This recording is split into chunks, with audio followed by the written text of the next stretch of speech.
Shank, and I am getting ready to read you one of my favorite picture books. It is called, or the title of it, here's the title, is Green Pants.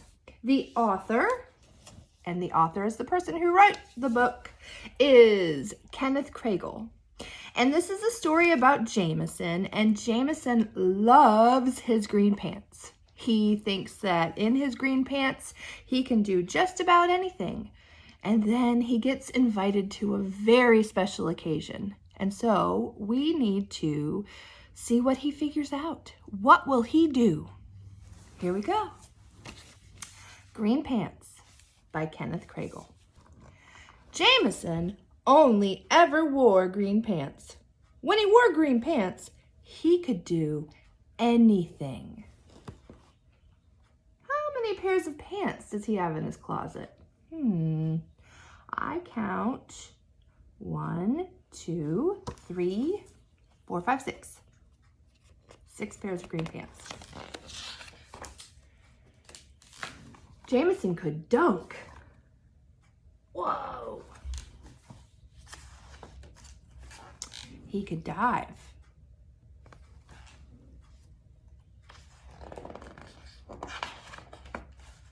And he could dance. Sometimes people tried to get Jameson to wear pants of a different color. Looks like he got a present. Doesn't look too happy.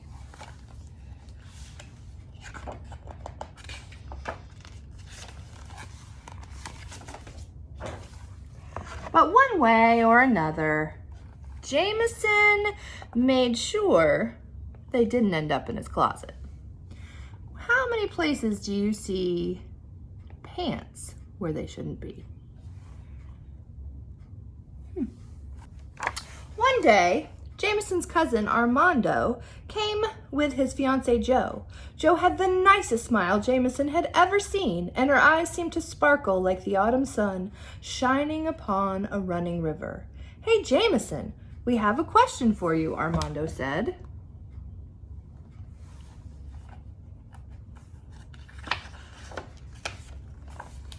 "Would you like to be in our wedding?" Jo asked.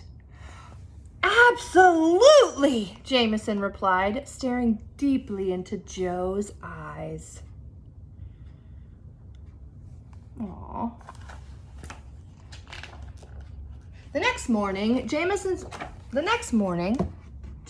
mother said, "You know, being in a wedding is a big deal. There will be a lot of standing." "No problem," Jameson said. "And you'll have to smile nicely for all the photos." "No problem." "And you'll have to use your best manners at dinner." "No problem."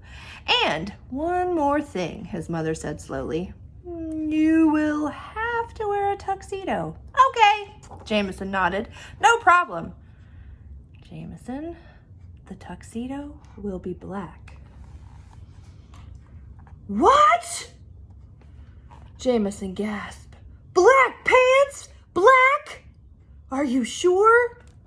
"Yes, I'm afraid so."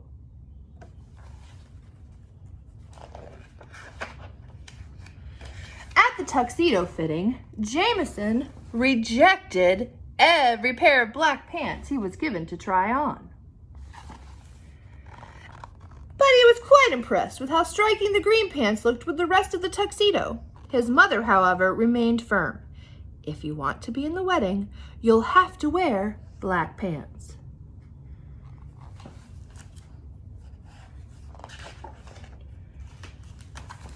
The day of the wedding came, and Jameson still hadn't made up his mind. "I'm sorry you have to choose," his mom said, "but I'm afraid you must." "But how?" Jameson cried. "It's impossible."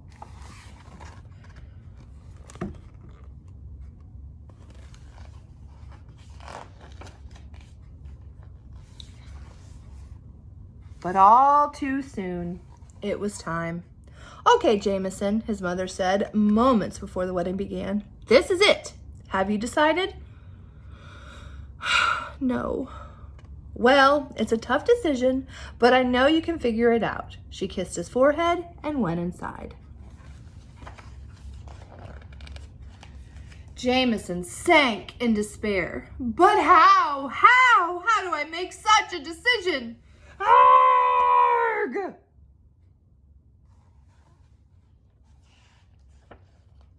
Just then, Jo appeared. Her hair played happily in the sunny breeze, and her eyes shone like summer stars, and her smile warmed his very soul.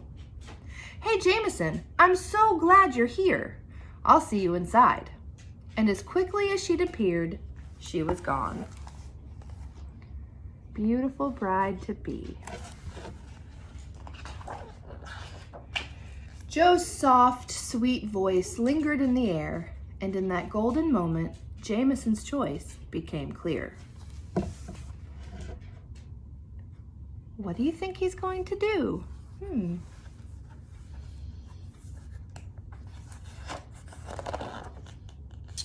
The wedding began, and Jameson appeared right on cue, looking quite dashing in his tuxedo.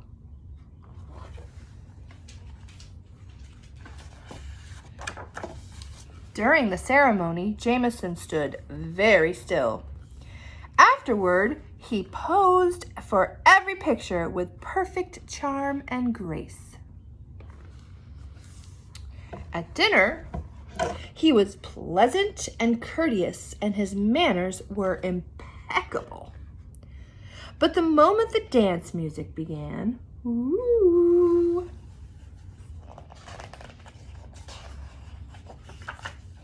a pair of black pants fell to the floor. He is ready to go. And Jameson danced like no one has ever danced before.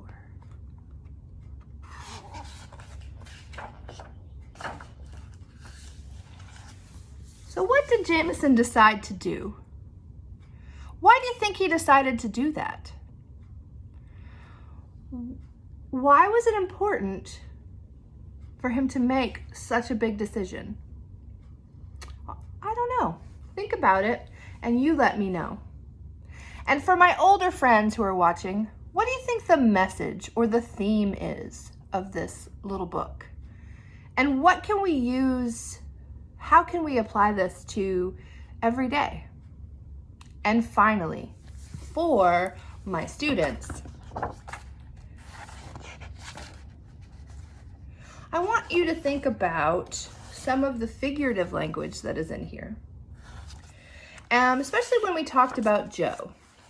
Jameson clearly liked Jo. So I wonder, what does it mean when he says, her hair played happily in the sunny breeze? What kind of figurative language is that? And what does that tell us? What are we supposed to visualize with that? Her eyes shone like summer stars. Her eyes shone like summer stars. Again, what kind of figurative language is that? And what are we supposed to visualize? What is the significance of using this figurative language? Finally, her smile warmed his very soul. So, do you think this made his decision easier or more difficult? Let me know. Thanks for watching.